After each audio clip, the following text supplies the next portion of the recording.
Hi, my name is Maitlyn Rewis. For those of you who don't know me, I've been a member here for a few years. And today I'm going to share about my time in Togo, West Africa. But a little bit about me first. I study biology with a minor in chemistry at Western. I said earlier in the early service that it was a little bit nerdy, but I enjoy it very much.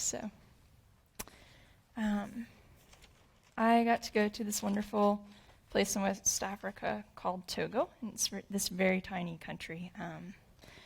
It's below Burkina Faso, which some of us are familiar with, but it's a bit smaller, and it's right on the coast. The people there, they speak French mostly, but they also have a tribal language. They have many, but the most common is Ewe, and I only know a few words in Ewe, so I'm not going to try to say anything, but a little bit of the background of Togo. The religion there, or what they devote their attention and time to, is voodoo. So they often, and can be referred to as dark magic. A lot of times they have idols that they sacrifice to, and sometimes these are sacrifices in the form of animals or just certain things that are valuable to them. We entered a village one time and went through an arena in our car just where they would sacrifice and do these rituals and things. And I heard people talk about the weight of these areas, just the weight that they hold. And I was like, yeah, whatever, you guys are just making this stuff up.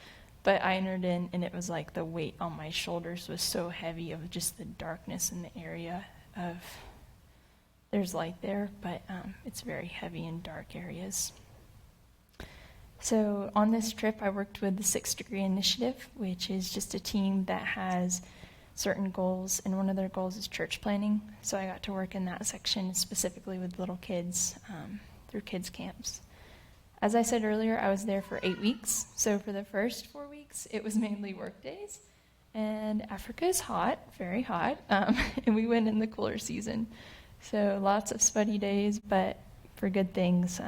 Keeping maintenance up on churches, such as painting doors or cleaning up bricks that had been just crumbled, just keeping the building that the church meets in very nice. We also did a soccer field. I don't know. Okay, it's probably passed by. But we leveled out a field and dug trenches and then put tires in them and painted them. And this was a soccer field that was used on Saturdays a lot of times to share the gospel. And one of my teammates, he's actually in the back right now, was able to share the gospel, and 11 people responded. So I'm just thankful to know that our hands were able to work with something that will continue to be a boat that the gospel will be shared with. It's such a blessing. Earlier this morning, I was reminded in the early service of just, yet not I, but through Christ in me. It was nothing on myself, but just obedience to what Christ commands us to do in his word, that I was used this summer, and we're all used to spread his gospel. So I just want to say that before I get deeper into this. Our last 3 to 4 weeks of Togo, we did kids camps, and this is like VBS. But now coming back to the U.S. and seeing VBS, I'm like, that's VBS on steroids here, because we have snacks here and crafts, and we didn't do that over there.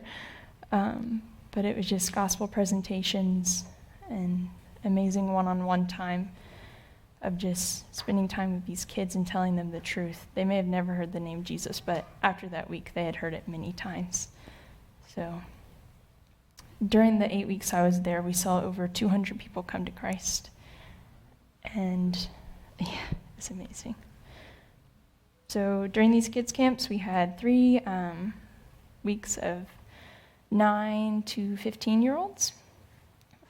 So there was like an age limit, but there's always flexibility in that. So we had a lot of time with some younger people that will be the leaders of the future church, which is very hope-giving and inspiring. The last week we had a teen camp as well, and there were less attendance, but still some amazing conversations that went on there. I have a hard time saying my favorite in anything in life. Like, I have a hard time identifying my favorite movie or my favorite snack or anything, but a moment in this trip that was just stood out to me so well was we had the opportunity, my teammate and I, Leah, she was the only other girl on the trip. We had this opportunity to go to a new church plant. And when I say new, I mean 2 or 3 months old, that the people that we call the church was meeting, and they had a building for less time than that. And their building was made out of palm fronds and different trees. So much different than this, but still a church was gathered. And at this church, the lady that was leading the 45 to 60 kids that we worked with on that Sunday had been a believer for 10 weeks, and she was leading 60 little kids and doing the best she could, just telling them the truth that she knew. So we came, and my friend Leah had prepared 15 minutes of Romans 10:12, just the responsibility that we have in life and the account that we will all give to God someday. So Leah finishes up, and our leader looks at us and goes, "All right, you still have an hour and a half." And I'm standing there with my Bible and my water bottle, and I'm like, "Oh, okay, this is the time to share the gospel now." So I'm going to use this board over here real quick to share. But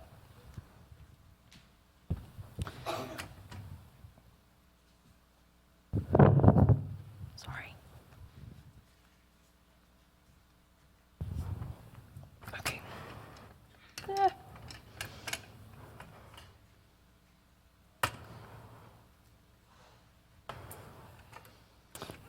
So this Saturday before this Sunday, I went to a leadership meeting with some Togolese, and we talked about different ways to evangelize. And I learned the bridge illustration here, and I had heard it before, but it really just clicked with me on this Saturday. So this Sunday, when I had the opportunity for an hour and a half to share the gospel with little kids that had never heard the name Jesus, I decided to share this. Sorry. All right, so I started, also imagine this, 45 to 60 kids sitting right here in front of me. We're on level ground and everything. And they're sitting on plastic mats, and we're under a tree, and there's just wilderness around us. There's some cows grazing out back, like these cows are just chilling, and we're having children's church right here. And we don't speak the same language. I'm speaking in English. This missionary is translating to French, and that's translated to Ewe, the tribal language. So 3 different languages right there. And so I didn't have a nice whiteboard like this, but I had my shoes and some dirt, so I drew this out in the dirt. And the kids in the front could see, but they got the gist. So I started by saying, "In the beginning, God created the whole world and everything in it. He created man, and he created Adam and Eve first. At this time, Adam and Eve had a relationship with God. There was nothing that separated them from God. They could come to him at any time. There was nothing that hindered that relationship. But, as we all know, sin entered the world, Genesis chapter 3. And that caused a divide between us and God. This is us. This is God. In Togo, a lot of people ride motos, which are like motorcycles, but a little bit like less with the fancy stuff. And so I always use this imagery saying, all right, imagine you're riding your moto down the road, and someone's like, stop, stop, stop, stop, stop. And so you stop your car, and they're like, thank you for stopping, because there's this huge hole in the road, and no one can get anything across it. Like, we need to get to the other side, but there's just this huge hole. So you're like, I got this. I can just lay a plank across and drive my motor across. So you throw that stick across there, and you look down, and it's a deep abyss, and there's nothing that you can do to get across, but you need this to get across over here, because there's something valuable, and not in the sense of monetary value or anything else, but this is life-giving. To have this relationship. So you need to get across this road. But you're like, how? There's no way I could, or you think. So this gap, as I said earlier, between us and God is sin. So I read Romans 3:23. I'm going to apologize for my handwriting now. For all have sinned and fall short of the glory of God. We fall short. There's nothing we can do to mend this gap between us and God that sin creates. We know in Romans 6:23, the wages of sin is death, but the gift of God is salvation in Christ Jesus our Lord. This sin right here is equal to death. If you ride your moto into that hole, you will not survive at all. So how do we cross then? And it's not simply crossing, but a metaphor for a lifelong relationship with God. So then I share John 3:16. For God so loved the world that he gave his one and only Son, that whoever believes in him shall not perish but have everlasting life. And that sounds great. So how do we have a relationship with God? Romans 10:9. If we confess with our mouth that Jesus is Lord and believe in our heart that God raised him from the dead, we will be saved. A lot of times in West African culture, it's kind of like the cover all the bases. We do it here too, where it's Jesus plus something, and that is not. It cannot stand. Jesus is the only way that we can have a relationship with God. So we always make sure to say Acts 4:12.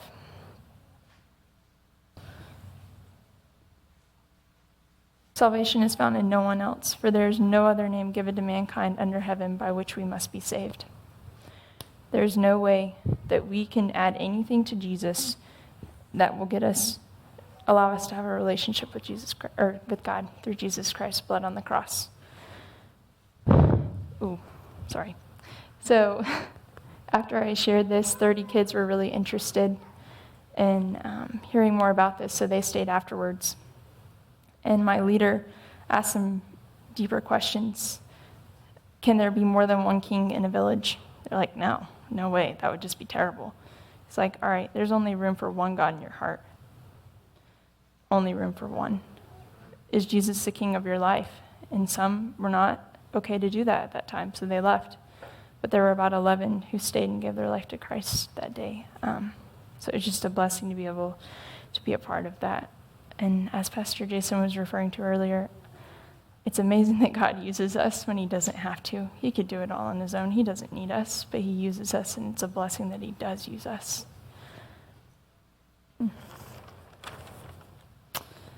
So I mentioned kid camps, and we did one at this same church that I shared this, the newer church plant, and it was a 4-day-long camp, and it was crazy and fun, and a lot of kids heard the gospel. And over those 4 days, 91 kids came to Christ. That's almost half of the people that we saw come to Christ in 4 days. There's nothing in our own power by man that we could have done that. That's God. There's no way we could have ever. It was just such a blessing to see that. And one more story from this church. There was a woman, they were worshiping, I don't know if it's flipped through, but it was in their palm tree church building where the church meets, and she stood up one Sunday and said, "Thank you for telling us the truth. We've been living in darkness, and we had no clue there was this light. We've been sacrificing to these gods and these idols because we thought that was the right way, and now we know, and we can tell others that that's not the right way, that life is found in Jesus Christ, and that is the right way."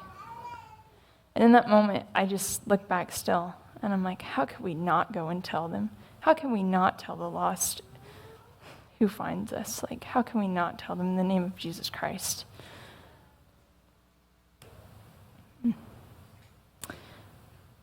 One of my sweet friends over there, her name's Suzanne, and she's an IMB missionary.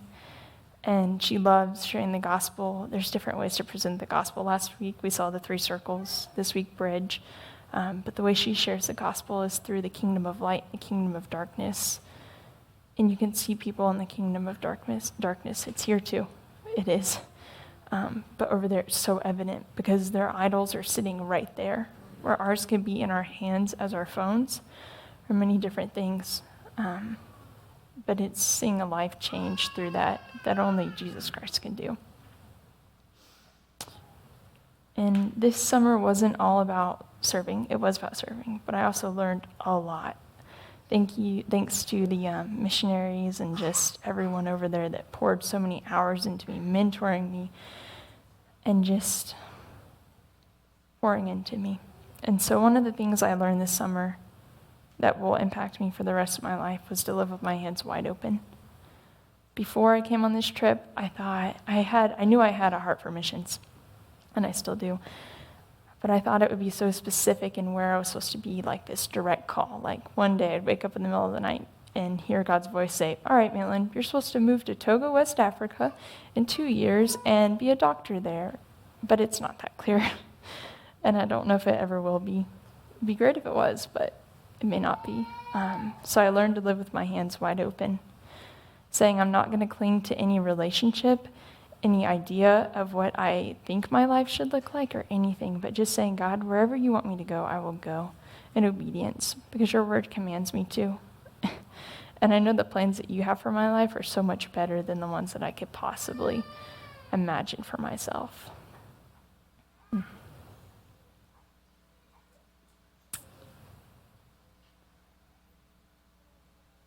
I also want to tell you about one of my friends, Charles, over there. He's, I think, 19, so the same age as me. And school work's a little bit different over there, but he's going to be, I think, an electrician. And while Charles was in high school, he was sharing the gospel quite often. So much so, in the past couple of years, he's led 200 people to Christ, his classmates, 200 classmates. So one of our missionaries was talking with him, and he's like, Charles, 200 people is a lot of people to share the gospel with and have them accept Jesus Christ. Like, thank you for sharing this. And he's like, yeah, but what about the people who haven't heard? All those people who haven't, that I haven't shared with yet. And he had the opportunity to move to a different school, and some people were like, oh man, I bet you're sad about that. He's like, nope, more people to share with. So there are so many national leaders over there that are just eager to share the gospel with others, the truth, because there's darkness and they know light. One last story for today. There's this program over there called TTI, Timothy Training Initiative, and it's the idea that there's a Paul, a Timothy, and a Titus, and these Togolese men will enter the TTI institution, and they will become church planners, and through this, it's like almost a discipleship chain, and this is how national leaders are raised up to plant churches. So one of the church planners from TTI is like, he sees a village, he's like, okay, I think we should plant a church there. You can't just plant a church anywhere, you know. You have to go ask for permission from the chief, and a lot of times the chief is also the witch doctor of the tribe or the group. And so voodoo's here and the gospel is here, and they don't coincide because there's only one Jesus, right? And Jesus plus nothing else, or minus nothing, anyway. So the church planner goes into the village, and he's like talking to the witch doctor / chief, and he's like, I really want to plant a church in your village. Witch doctor's like, no way. There's not room for that here. So the church planner goes back home, and I should mention that most people in Togo have cell phones, so they can just talk very easily with one another. So that night, the witch doctor has a brother. Brother gets up in the middle of the night, uses the restroom, tries to go back to bed, falls over dead. And this just kind of happens over there. It's not uncommon. So they look like, all right, was it a heart attack? Was it a stroke? Like, what was it? No cause. So the voodoo witch doctor / chief calls up the church planner and says, okay, I want you to come back. I need to talk to you. So the church planner marches back up, and he comes, and the chief says, okay, I'll take that church. And not only will I send my people in the village to it, my family's going to go to it, and I might even go to it. So I'm going to end with this and say Luke 10:2. The harvest is plentiful, but the workers are few. Ask the Lord of the harvest, therefore, to send out workers into his harvest field. You can see that the harvest is plentiful in Togo. It's plentiful here. But we have to be the workers that go out into the harvest field. So I just want to say thank you so much for sending me on this trip and for all your prayers and support. It was like every other day that I was getting a text, someone asking what they could be praying for. And prayer makes a difference. We all know that. So thank you for sending me, and may we all be willing to be workers in his harvest field here or around the world. Thank you.